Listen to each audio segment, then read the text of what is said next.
So here we are continue with textbook exercise, means which is in textbook that we are starting here.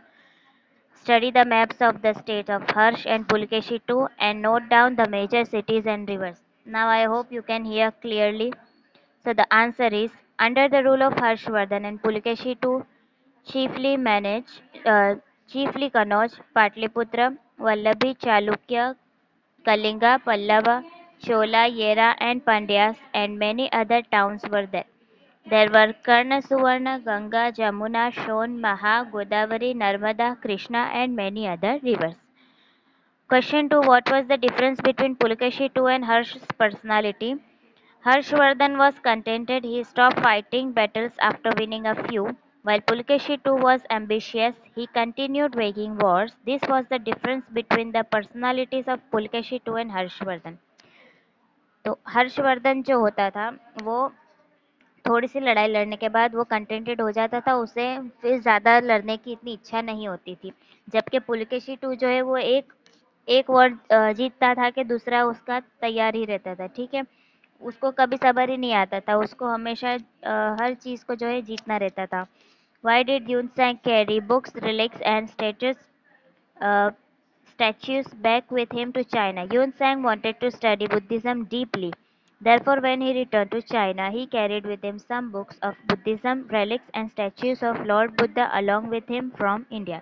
तो Lord Buddha जो है Buddhism उसका origin India ही है, ठीक है। तो यून सैंग जो थे वो चाइना ले गए थे और इसलिए वहाँ पे वो ज़्यादा फैला था। Fourth question, whom did Harsha think of freeing after ascending the throne?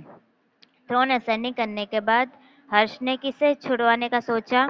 As soon as Harsha came to the throne he thought of freeing his sister Rajshri who had been imprisoned by Devagupta the king of Malwa. तो मालवा के राजा ने जो कि उसकी बहन को kidnap कर लिया था, उसको छुड़ाने की उसने सोची। Name the plays written by emperor Harshavardhana. Harshavardhana के द्वारा लिखे हुए 3 plays Nagananda, Ratnavali and Priyadarshika. Now, sixth question, which caves were constructed during Pulikeshi II's reign? During the period of Pulikeshi II's reign, the caves of Vatapi and Dharapur were constructed. Okay, now discuss why was Harsh not able to defeat Pulkeshi II? Harsha Pulakeshi two को क्यों नहीं हरा पाया? Pulakeshi two was a powerful king. He was a very brave warrior. He had won many battles, so Harsh was not able to defeat Pulakeshi two. जैसा कि हमें वो दोनों की पर्सनालिटी का फ़र्क मालूम है, तो ऑफ कोर्स जिसने ज़्यादा प्रैक्टिस की है, जिसने ज़्यादा वॉर जीते हैं, तो फिर वो तो जीतने वाला ही था इन कंपेयर टू जिसने कम लड़ा है, ठीक है। इसलिए हर्ष जो है वो कम लड़ाई लड़ता था, इसलिए हर्ष राजा जो थे वो हार जाते थे और पुलकेशी टू जीत गए थे। Who was a better king, Harsha और पुलकेशी टू? गिव रीजन, कौन ज़्यादा बेहतर राजा थे? Emperor Harshavardhan was a better king than Pulakeshi two. Emperor Harshavardhan ज़्यादा अच्छे राजा थे पुलकेशी टू के कंपेयर में। क्यों? Because he was valiant, religion loving, knowledge loving and a devotee of literature, ठीक है। वो सिर्फ लड़ाई लड़ाई जीतना जीतना उसमें नहीं थे, बल्कि कला के शौकीन थे, प्रेमी थे।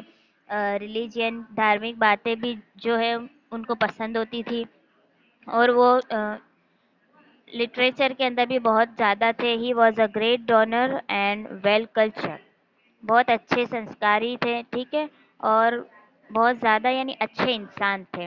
He had a number of constructions made for people's welfare in his state. उन्होंने अपने लोगों के, अपनी प्रजा की भलाई के लिए बहुत सारा बांधकाम भी करवाया था। People were happy and prosperous in his time. He had a deep understanding and sense of administration. He had appointed different ministers and ministers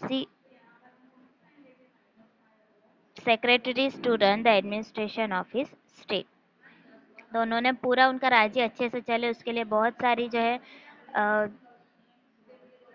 बहुत सारा जो है वो लोग अच्छे से एडमिन डिपार्टमेंट को चलाते थे। Pulakeshi two had won many battles and had been famous as a valiant king, but he had not carried out any works of state administration और public welfare as Harsha did. Pulakeshi two ने बहुत सारे युद्ध जीते हैं, लेकिन जितने अच्छे से राजबार जो है हर्ष राजा ने चलाया, उतना अच्छा पुलकेशी टू ने नहीं चलाया है। Now third, why was there war between Harsh and Pulkeshi too? Why did they wage war again? वो दोनों के बीच में लड़ाई क्यों हुई? ठीक है. Harsh and Pulkeshi too were undoubtedly valiant, yet they fought because Harsh wanted to extend the boundaries of his empire from North India up to South India. तो वो लोग आपस में ही बहुत अच्छे राजा थे, लेकिन वो लोग को लड़ाई क्यों करनी पड़ी? क्योंकि हर्ष को अपना राज जो था वो नॉर्थ से साउथ तक बढ़ाना था. On the other hand Pulakeshi two also wanted to extend the boundaries of his empire to north India. और पुलकेशी टू को भी जो है वो साउथ से नॉर्थ तक आना था. ठीक है. Thus both of them were ambitious to extend their empires, और दोनों को ही अपना राज जो है बढ़ाना था, अपना एरिया बढ़ाना था, इसलिए दोनों ने लड़ाई की. The armies of both of them clashed at the Narmada, और दोनों की आर्मी जो है नर्मदा पे क्लैश हो गए. There was a great battle between the two in which Pulakeshi two defeated Harsh.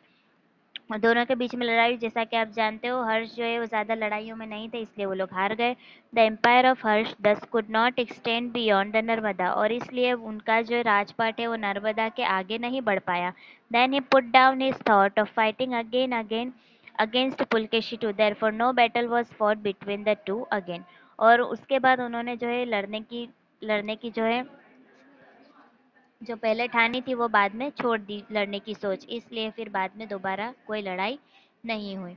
What are the difference between the present day universities and Nalanda universities? तो आज की जो यूनिवर्सिटी और नालंदा यूनिवर्सिटी में क्या फ़र्क है? तो present day universities no entrance test is mandatory in the present educational institute. आजकल एंट्रेंस एग्ज़ाम इतनी ज़्यादा ज़रूरी नहीं है.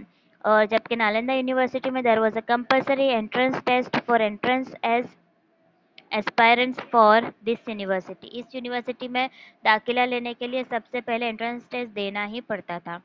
Now lodging and dining is chargeable in the hostels of present educational institution, जबकि lodging and dining was free of charge for students in this university. यहाँ पे हमें खाना पीना और हर चीज़ का खर्चा जो है देना पड़ता है, जबकि नालंदा यूनिवर्सिटी में उसका कोई खर्चा नहीं था. Fees are charged to study in present educational institution. No fees was charged from the students studying in this university. तो आज पढ़ाने की फीस देनी पड़ती है, जबकि उस यूनिवर्सिटी में पढ़ाई की कोई फीस नहीं होती थी. मास education is imparted in the present educational institution, so teachers cannot pay enough attention to each and every student individually.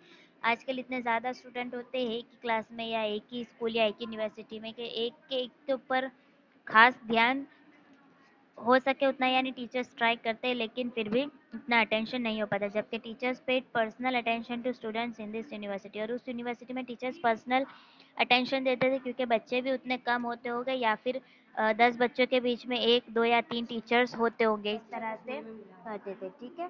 तो here our chapter 1 over. Chapter 1 writing work over. Okay.